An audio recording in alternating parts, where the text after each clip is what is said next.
ये succulent plant की diameter है लगभग 4 सेंटीमीटर और इसके रूट्स भी बहुत अच्छे हैं और ये total length of the plant है 5 सेंटीमीटर।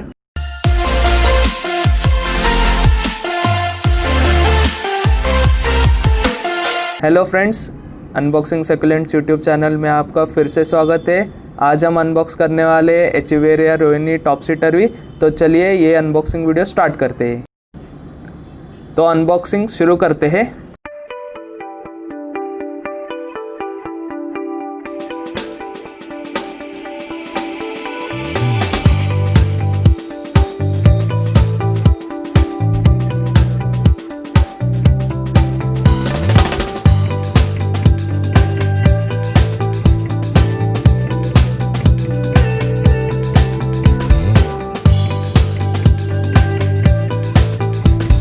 इस पॉट में मिलती है हमें थोड़ी सी सॉइल और ये बहुत ही डेलिकेटली रैप किया हुआ प्लांट है इसमें।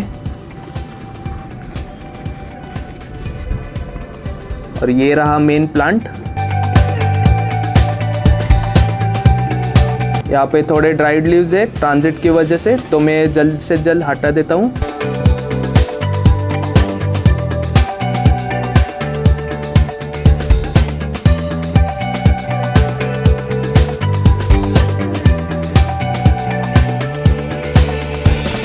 ये सेकुलेंट प्लांट की डायमीटर है लगभग 4 सेंटीमीटर और इसके रूट्स भी बहुत अच्छे हैं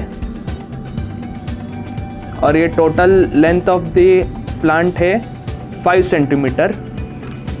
तो मैं पॉट में प्लांट को जल्द से जल्द अरेंज कर देता हूँ।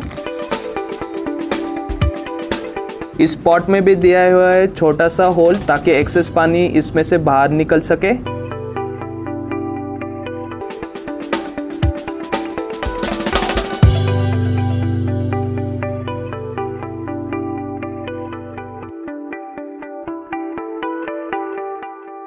तो अब हम सेकुलेंट सॉइल के बारे में बात करेंगे।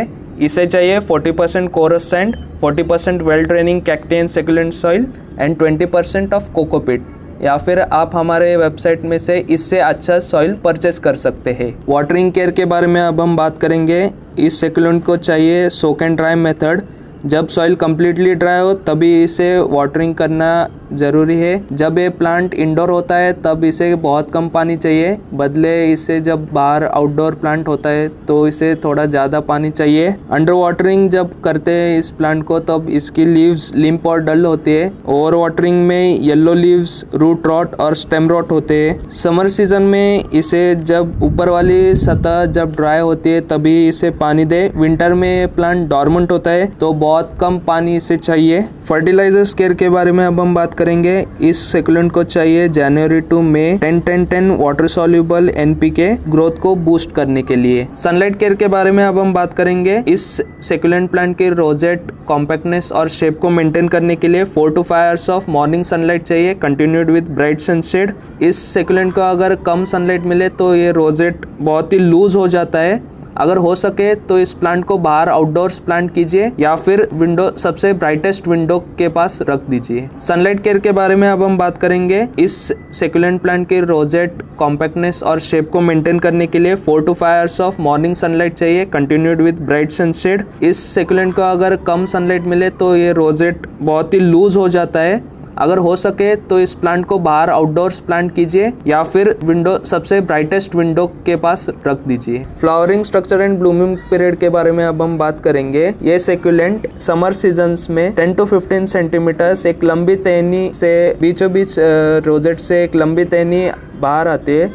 उस पर star shaped yellow to orange colour की 4 to 5 सेंटीमीटर फ्लावर्स ब्लूम होते हैं। प्रूनिंग एंड रिपोर्टिंग केयर के बारे में अब हम बात करेंगे। इसके डेड लीव्स, फ्लावर्स और रॉट रूट्स को आप प्रून कर सकते हैं ताकि नई ग्रोथ हो सके। रिपोर्ट आप इसे 1 to 2 ईयर्स में कर सकते हैं या फिर जब ये प्लांट ये पॉट से ओवर साइज हो या फिर जब ये रूट्स इस पूरे पॉट को कवर किया हो। तो जब आप ये रिपोर्ट करें तो याद रखिए कि आपको ये पुरानी वाली सॉइल निकालनी है और नई वाली सॉइल डालनी है और इसे क्ले पॉट या फिर अर्दन पॉट्स में आप प्लांट कीजिए जो मॉइस्चर और टेम्परेचर ऑफ द सॉइल को मेंटेन बनाए रखता है। ह्यूमिडिटी एंड टेम्परेचर के बारे में अब हम बात करेंगे।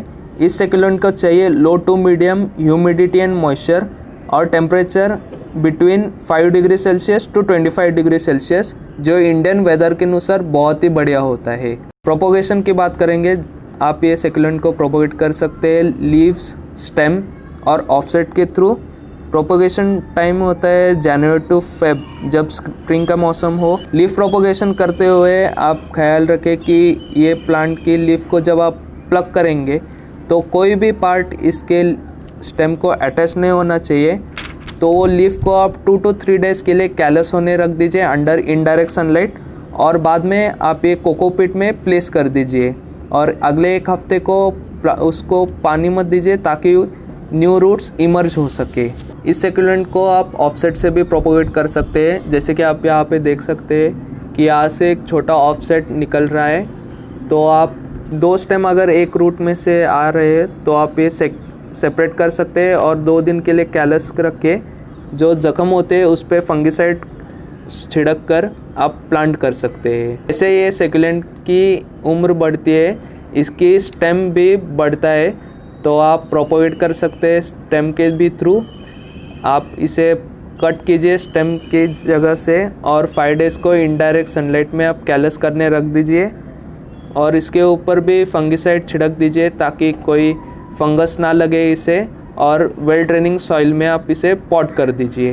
पेस्ट प्रॉब्लम की अब हम बात करेंगे इस सेकुलेंट के बारे में। ये सेकुलेंट घना होता है, इसलिए इस पे मीलीबग्स का होना खतरा रहता है।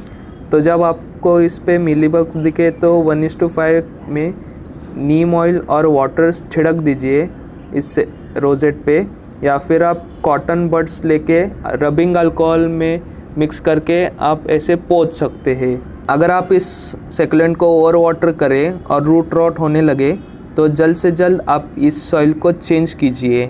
इस प्लांट के प्रो टिप्स के बारे में आप बात करेंगे। ये सेकुलेंट प्लांट नॉन टॉक्सिक होता है किड्स और पेट्स के साथ। आप इस सेकुलेंट को रॉक गार्डन को यूज़ कर सकते हैं। ये सेकुलेंट प्लांट की हाइट होती है 10 to 20 सेंटीमीटर और विड्थ होती है 20 to 30 सेंटीमीटर। ये एक फास्ट ग्रोइंग सेकुलेंट है।